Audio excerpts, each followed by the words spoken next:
Have you ever woken up feeling like the day is done?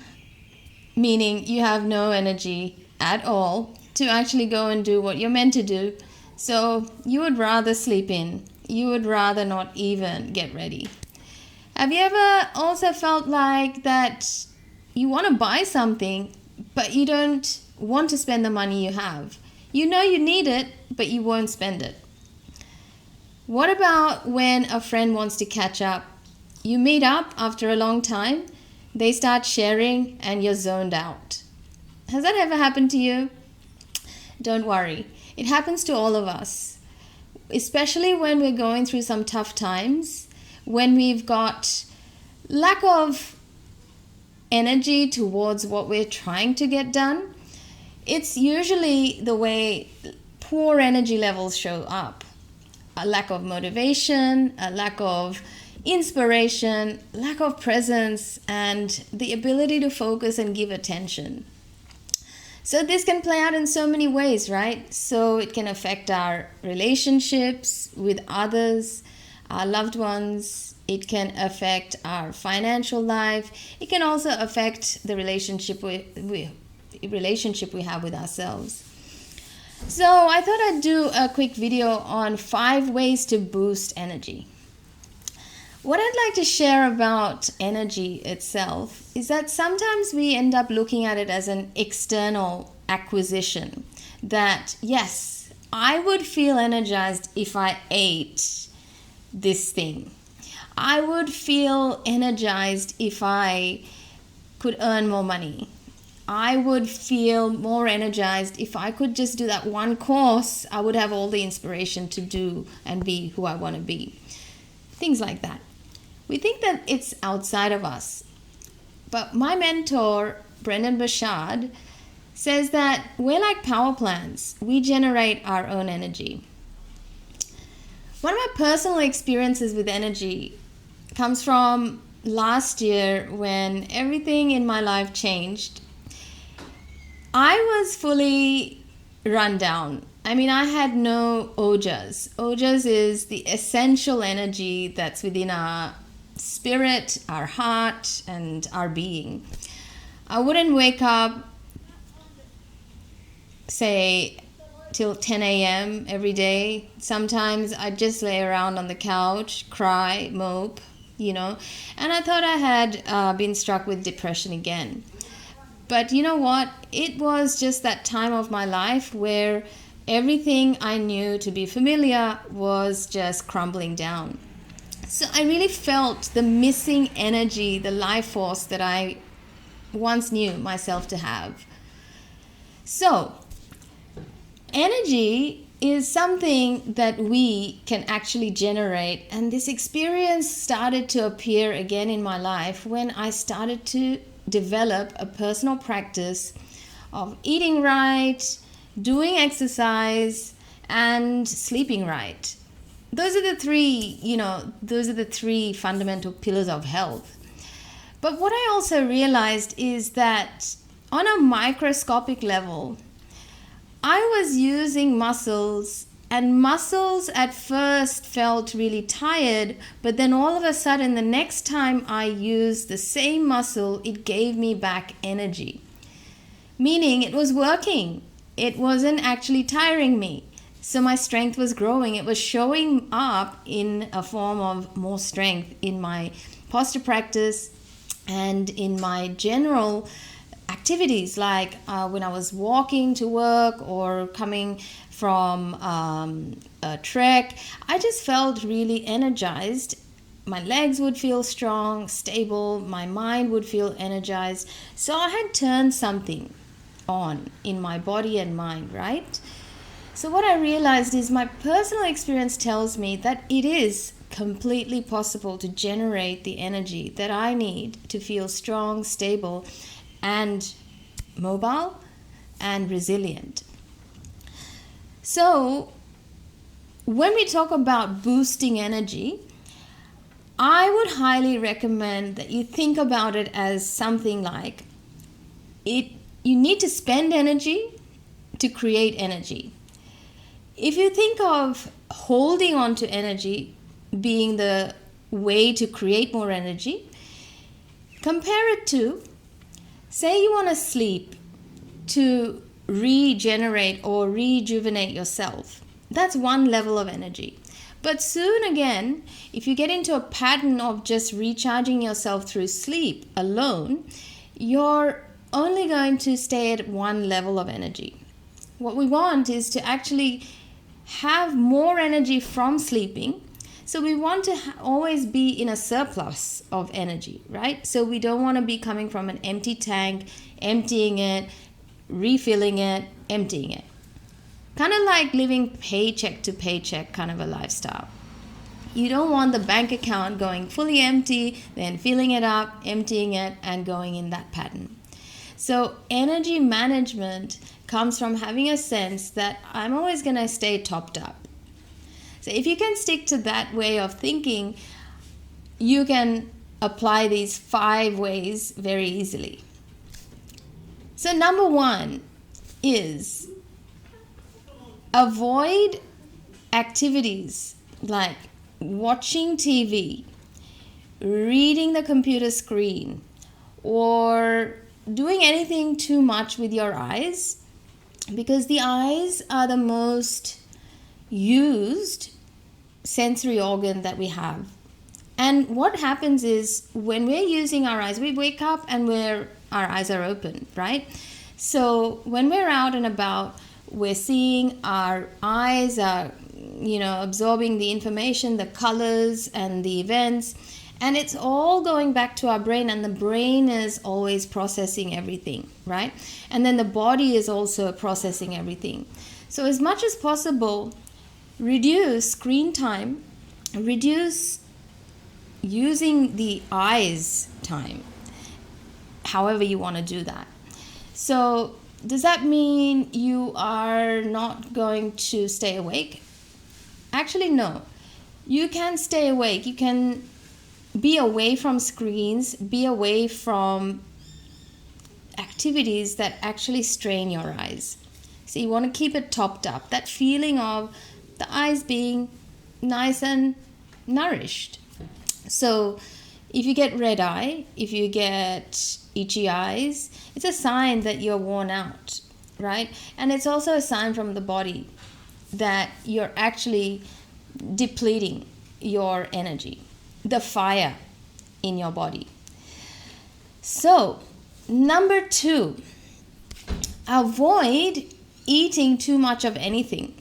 So, there's a saying in Ayurveda that variety is the spice of life.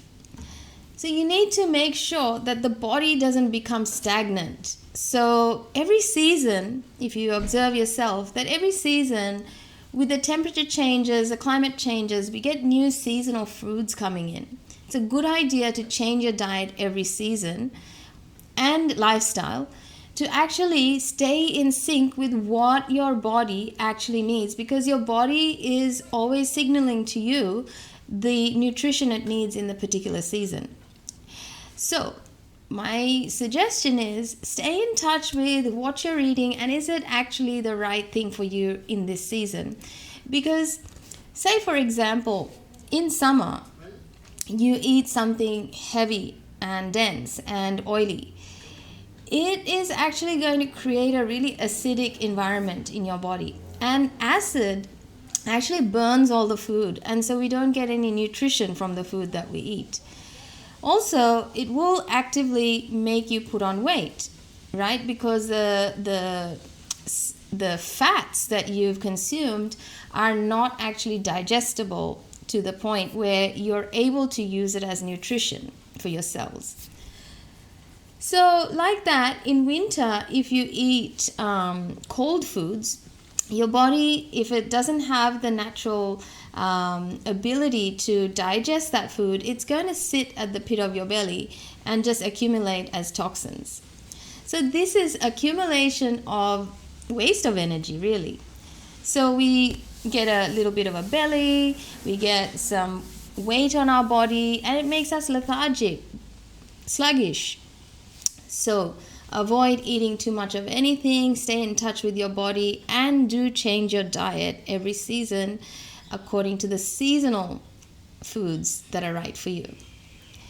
Number 3, when you actually do an assessment of your social circles, start to notice which companies or which people actually help you stay on track and which people actually just vomit all their stuff onto you. See, you're having to hear all this, right? And listening takes a lot of energy. So I want you to realize that even if you're not contributing, you are still consuming information from those that are around you. The information that actually make up the world that you're actually trying to create, right? So what I suggest is have some personal boundaries with relationships that actually demand more energy from you versus relationships that actually keep you balanced. So choose relationships that can actually help you stay balanced, and also use personal boundaries with those that actually suck the energy out of you.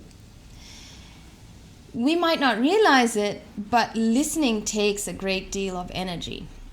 Listening means you're paying attention. And when you pay attention, we seem to forget that we're actually feeling empathy. We're feeling emotions, and we're demonstrating that we are there for the person. And this is not saying it's bad, but you do need to stay aware whether it's depleting you or is it going to charge you. So do recognize the relationships that keep you balanced, topped up, and those that you want to practice boundaries with. Number 4 is choosing to spend your time on activities that actually give you time, energy back. Meaning it's a feeling. Like yoga and pranayama, meditation, meditative walks, mindful activities, they all feel like we've actually spent this time like as if I gave myself that time back. What that means is that you've spent time being present with your body, with your mind, with your breath. So this all is really essential to transform yourself. Because if you're not aware of how you're feeling, how you're thinking, and how you're breathing, and that is the starting point. So doing activities that actually give you time and energy back, help you conserve your energy for yourself, and help you feel like you've switched off for a little while, that you actually didn't have to overextend yourself or produce something. That will increase your ojas, like I was saying before, feeling that inspiration within, visions of your life, and you have the energy to give to whatever is meaningful for you. So that's number 4. Last but not least, number 5 is very close to my heart. It's one of the most important ones out of all. If you feel that you're meant to save energy, I would like you to think a little bit more differently. Think of it like a wiser way is that you think about where you can spend energy, and when you spend energy on whatever it is that you want to, that it should actually give you energy back. Just like yoga and meditation, right? So having that mindset, the wise mindset of always putting energy towards what will always return the energy to you, what will help you generate energy. So do an audit of your life and lifestyle and see exactly what is right, what is not so aligned. You need to be completely, radically honest with yourself, and just be honest with yourself so that you can see where you've got to go. You don't have to action them all together, but let's say you have an addiction to coffee, cigarettes, vapes, alcohol, recreational drugs, whatever that may be, or even cakes. I used to be a cake addict. So if you deal with things in your life that are not conducive for you to actually sustain energy, to give energy to what is meaningful for you, then you need to be conscious of them. You need to have autonomy to actually give energy to what you want to do.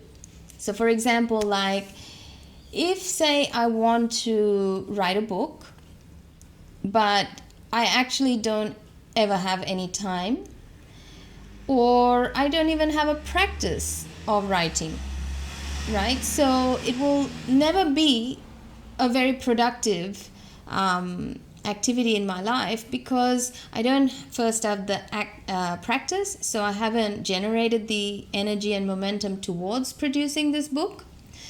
And also that I haven't created any time. Time is also a form of energy, isn't it? So I don't have the space that I need to actually create this thing that I want to do. So my tip is to actually do an audit with your lifestyle and write down a list of what it is that you actually want to have, do, and what it is that you're currently doing and being or feeling that are no longer productive for you. Meaning they're not actually revitalizing you, balancing you, and energizing you. So it's almost like redirection takes sort of auditing of exactly what are we going to bring it away from and put it towards.